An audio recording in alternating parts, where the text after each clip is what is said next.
aliwapita. There is one lesson Kuna somo moja that you need to learn here. ambalo unatakiwa kujifunza hapa. Ndio. Follow me, child of God. Nifuate mtoto wa Mungu. This one lesson Kwa hiyo ili somo moja is very critical, ni somo gumu very kutambua, important ni la muhimu in your life. kwenye maisha yako. If it is not your time, Kama sio wakati wako, it will not happen. halitatokea Can jambo. you shout amen out Kwani niseme there? amina? If it is not your time, Kama sio wakati wako, nothing will happen. hakuna The kitakachotokea. man who was there for Huyu 38 years, mtu aliyekaa hapa kwa it muda mrefu, was his time muda wake to ulifika be healed.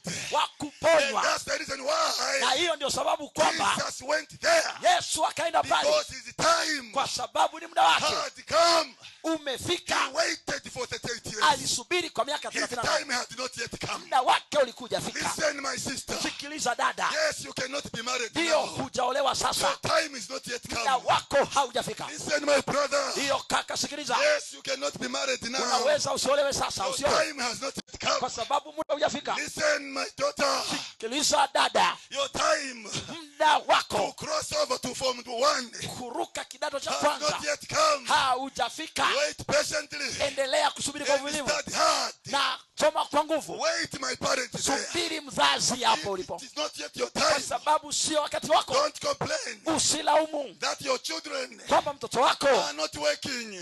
jitahidi. Don't complain Usilaumu that your children kwamba mtoto wako are not getting married. haolewi. I'm saying don't complain Sema usilaumu that you are not progressing kwamba huendelei in your life. kwenye maisha yako, It is not your time. sio muda wako.